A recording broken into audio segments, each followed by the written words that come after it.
Okay, so I hope you looked at the first part of this tutorial, and now let's start talking about the other instruments I used. The first really important instrument in the song is of course the piano, which goes through a bit of effect. So the verse piano, I have it here. You can hear it. It's kind of a simple piano part. It relies a bit on the effects it has. So it's basically just these two notes in the chord, which is B and G.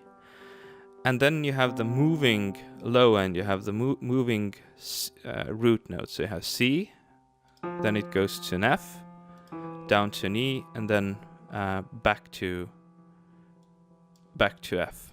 And then the bass notes kind of do this little movement around, because for me it's a bit harder to do kind of very frilly, interesting bits. So either I do a lot of movement with my right hand or my left hand. So here it's the bass that moves.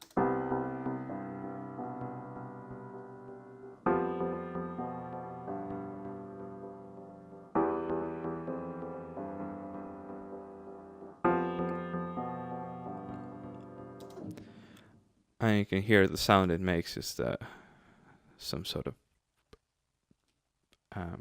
pedal sound in the end. And in the chorus, it's even more simple. It just plays chords in the background.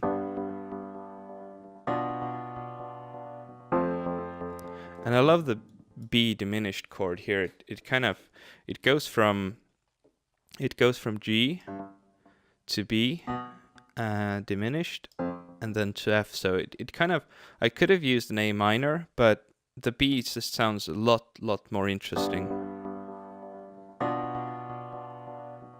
It kind of pushes it higher in a sense. And it's just background chords here that go with the song.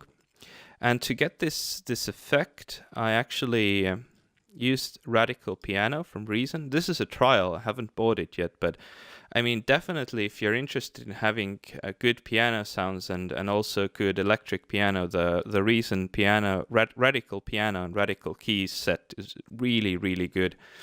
I have to say that, because you can tune in a lot of very interesting sounds. You can play with the pedal noise and the mechanics and the envelope, and it just, I like the way it sounds. However, here I added in an alligator because I just, this is an awesome little effect here.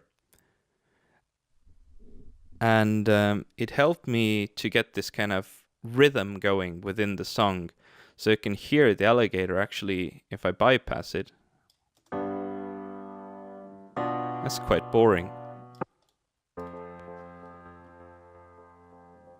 And this sounds poppy, right? This is kind of a very rhythmic kind of poppy sound, kind of makes me want to dance already, and that really helps with a poppy nice tune.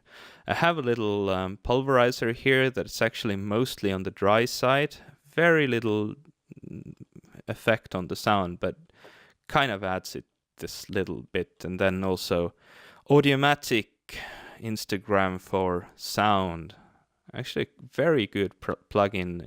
Adding tape saturation is nice in most cases. So this is the piano, and the piano is in a few places helped out by a synth here. Where is the synth? Again, I should have done a bit more preparing here.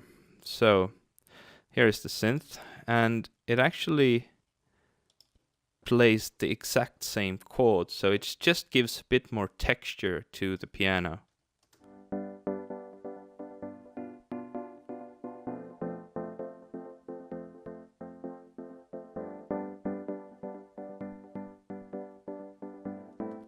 And also this kind of poppy feel, and it's a bit less on the actual hit than the piano is. And it just has an alligator here, and the sound is made by Thor, which was a preset called Analog Pad. I just loaded it up, added an alligator, and it sounded really good, and that's how I kept it. Sometimes when you don't have a very good idea in your head, it's really good to start with a preset and get going from there. Now the other important part besides the piano is the guitar that plays these little riffs throughout the song. So if I go to the verse, which is what I mostly use for both the intro and the verse part. If I go to the guitar, which is somewhere, okay, here it is. I clicked the wrong button. Anyway, so if I go to the guitar, it plays this kind of a rhythmic thing where I play a lot of muted notes in between the riff. So here, I'll let you hear it.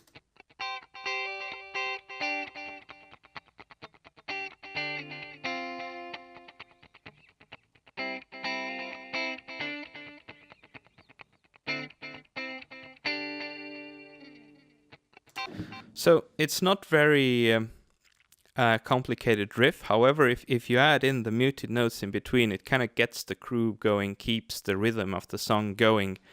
And it's kind of a funky technique to use, this muted notes in between.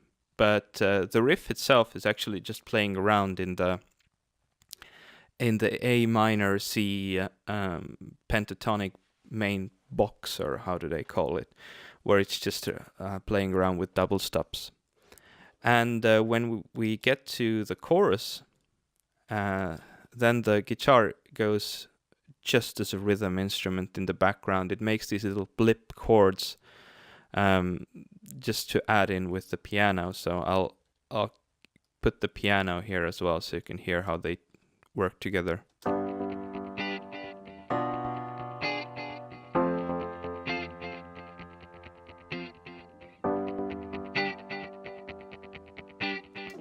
And if you're having trouble playing the guitar exactly on time, especially with the muted notes in between, because you need them to be pretty exact, pretty kind of to glue the song together, then of course again you can use the quantization, I don't know how they call it. Anyway, you can use Reason to quantize it for you and make it sound really nice and perfect. The guitar itself, I recorded. You can hear it here, and the guitar goes through the Line 6 guitar amp and also a Scream pedal, which I'm sorry, I hit my mic. The Scream effect, which gives it a very kind of small amount of overdrive distortion, so I can hear it. If I turn off all the sounds, you can. I have a send effect which makes the reverb and the echo, so I'll talk about that later. So this is a very dramatic change. I can hear what the Scream doesn't add too much, but then I put on the amp. And you can see actually the very thin kind of cutting through sound is made with a wah pedal. Ugh, I hate my English in the morning. The wah pedal is not really automated. It doesn't change around. It's just used as a filter. So this is something I learned while listening to a lot of Frank Zappa, where he keeps his wah pedals often at a very specific place. And that just, you tune it out and then you use it as a filter, so it cuts your guitar through the whole mix really well. And it did help with this song, definitely. It creates this kind of a thin, but still kind of a strong sound, that thin and strong. Anyway, it made a good sound. So if we look at the mixer here, we have the guitar, the piano, and the synth that we talked about in this part. And there's a little bit of panning going around. The guitar and the piano are panned onto different sides just a bit to create more room for them. I have an EQ on both the synth and the piano where I did a bit of cutting around the vocal range, the boxy range, or how do they call it, around 300, 400 hertz. And I took the low end off because that's generally just a very good idea. Also brightened up the high end a bit. And with the synth, it's very similar. I didn't cut out the vocal range here because just didn't feel the necessity to. It was quite in the background anyway. And have reverb on all three of them, and a delay on the piano. I'm sorry, on the guitar. And I can talk to you about the send effects I'm using in this one as well, I suppose. I have a chorus here, which is just a CF101. Very kind of, because I use it as a send effect, I can tune in quite a low amount of it so it doesn't get too annoying in the mix. I also have an echo here, which is set on to 3/16 notes.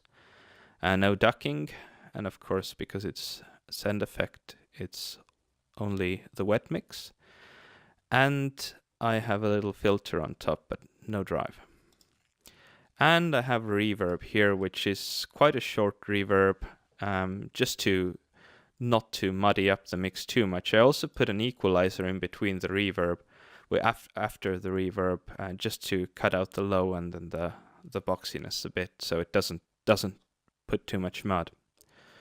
So I guess I'm done with this part. In the next video, I'll talk about the vocals and how I mix those, and finally just putting it all together and mastering. So join me next time.